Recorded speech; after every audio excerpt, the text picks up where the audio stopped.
TSA, c'est quoi? Épisode 1, écrit par Noël et lu par Stan. Avant de commencer, j'ai une question. Comment avez-vous découvert que vous et le TSA, vous ne pourriez faire qu'un?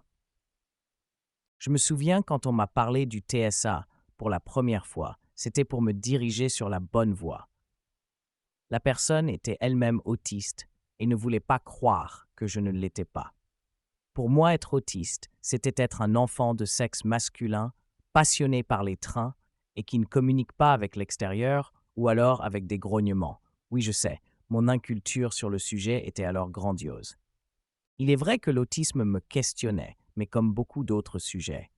Un sujet avec des mystères que la médecine et la science en général n'expliquent pas vraiment. Des inconnus et des hypothèses restées à l'état d'hypothèse. C'était un sujet de curiosité. Il y a très longtemps, j'avais acheté le livre Moi l'enfant autiste et j'adorais la comédie musicale Tommy datant des années 70.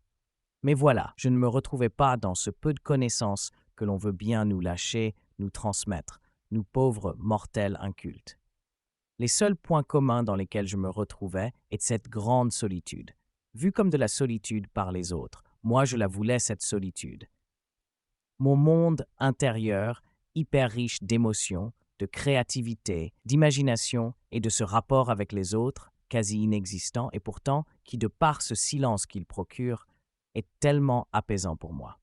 Bref, je ne m'y retrouvais pas parce que le savoir de l'époque était erroné ou peu accessible, et comme dirait la première psychiatre que j'ai rencontrée lors de ma démarche diagnostique. Mais voyons, madame, tout le monde fait des burn-out, tout le monde ne reconnaît pas forcément ses émotions, tout le monde blablabla. Allez travailler et gagner de l'argent pour payer des séances de psychanalyse. Je pense que vous avez un problème avec les femmes. Ma première vraie recherche sur le sujet date de 2014. Un ami autiste étonné que je lui dise « Bah non, t'as vu ça ou toi? Je suis pas autiste. » À cette époque, je m'étais encore écroulé après 2 ans de travail dans une association de logements sociaux. Un burn-out phénoménal, impossible de sortir de chez moi, impossible d'entrer en contact avec l'extérieur, un besoin de dormir permanent. Mais bon, juste un burn-out quoi. Et donc la médecine soigne ça à coups d'antidépresseurs et d'anxiolytiques. Un matin, un peu plus motivé que les autres, je tape sur Google « Pourquoi je ne m'entends pas avec mes collègues ?» Et là, un florilège de réponses. Je suis victime d'une perverse narcissique. Et en lisant les définitions et les témoignages, il est clair que ma collègue n'était pas nette de ce côté-là. Le TSA est venu après. J'ai lu, j'ai vu et j'ai entendu tellement de témoignages. Le truc de dingue, il y a des personnes comme moi, je veux dire qui fonctionnent comme moi. Ma famille extraterrestre ne va donc pas venir me chercher après s'être rendu compte qu'elle m'a oublié sur Terre. Il est tellement important que les gens sachent ce qu'est que le TSA. On l'est et on vit avec depuis notre naissance et on mourra avec, même si on nous gave par méconnaissance ou facilité d'anxiolytique. Mais cette anxiété chronique est due à ce monde inadapté, fabriqué pour la masse par la masse. Et pourtant, les richesses que le TSA apporte pourraient tellement apporter, ou plutôt combler les trous de stupidité qui font que tout s'écroule, mais qu'on s'en fout. On voit à court terme pour faire un max de profit. Quand il y a trop de trous sur une surface, ça s'écroule. Pourtant, ceux qui ont bouleversé le monde d'innovation ces dernières années sont autistes. Peut-être un autre sujet d'article. Voilà, j'ai encore débordé et je ne réponds pas à la question, pas de façon scientifique en tout cas. Voici donc ce qui répond au mieux, à mon sens, à cette question. Le trouble du spectre de l'autisme, TSA, est une réalité complexe qui peut soulever de nombreuses questions. Comprendre le spectre autistique nécessite un regard attentif sur ses diverses facettes. Cet article vise à démystifier le TSA, offrant des réponses aux interrogations fréquentes et fournissant des informations claires pour ceux en questionnement. Une palette de différences. Le TSA est souvent décrit comme un spectre en raison de sa diversité.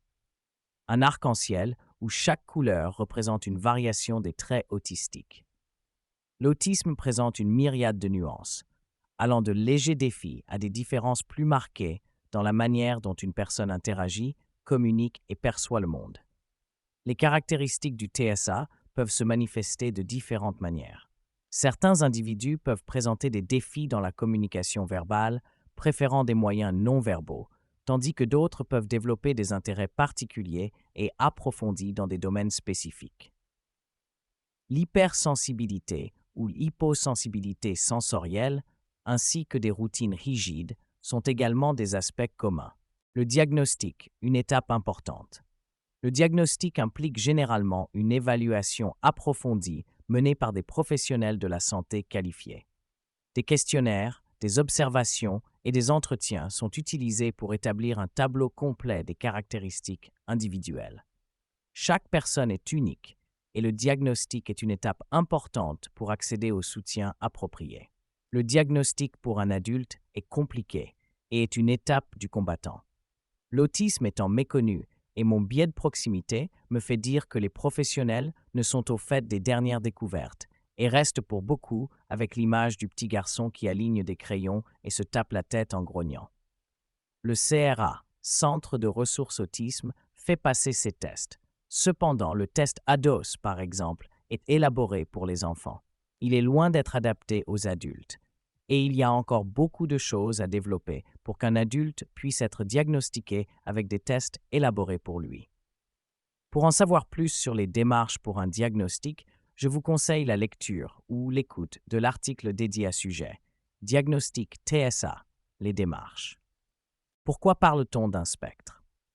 Le terme spectre souligne la diversité des expériences autistiques. Certains individus peuvent être hautement fonctionnels, tandis que d'autres peuvent nécessiter un soutien plus intensif. Cette variabilité met en lumière l'importance de reconnaître les forces et les défis spécifiques de chacun. Petit aparté, ça me fait penser au SWOT que l'on utilise souvent lors d'un développement de projet. Il y a beaucoup de questions fréquentes. Il a fallu n'en sélectionner que quelques-unes. Voici donc les 3 questions les plus fréquemment posées. Le TSA est une maladie?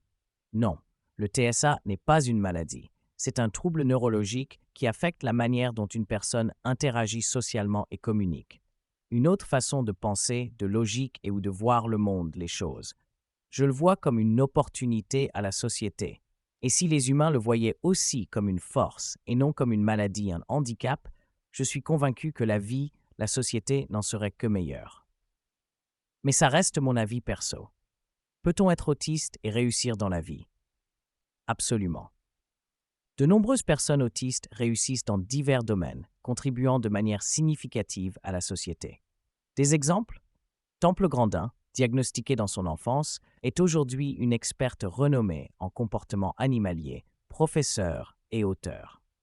Son travail dans l'industrie de l'élevage du bétail a eu un impact important et elle est reconnue comme une pionnière dans son domaine.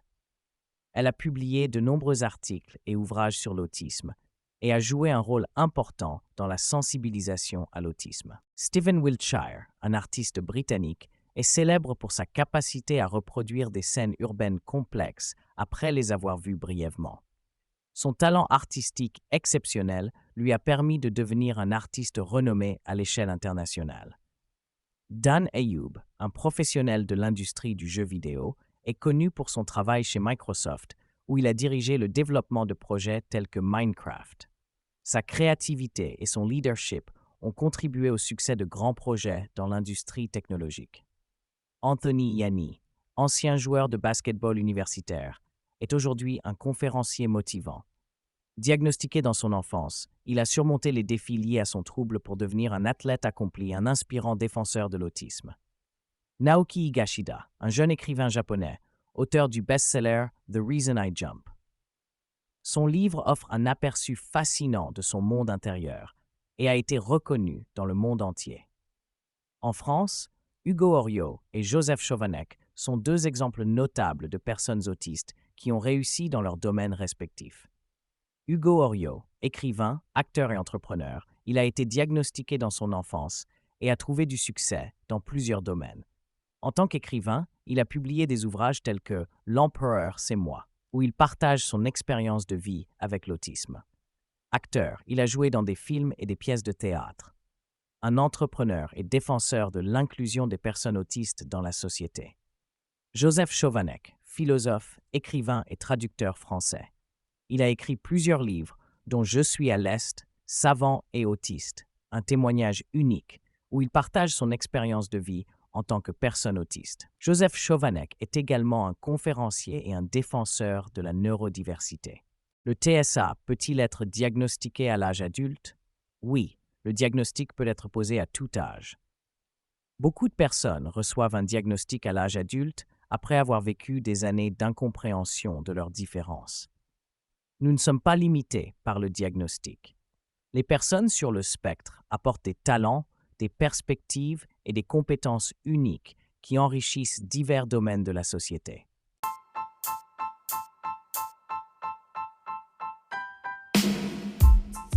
J'espère que cet article vous aura été utile. En tout cas, moi j'y ai pris un grand plaisir à l'écrire. N'hésitez pas à ajouter dans les commentaires vos avis, réflexions ou oublis de ma part qui vous semblent importants d'ajouter. À très bientôt sur atypicworld.com.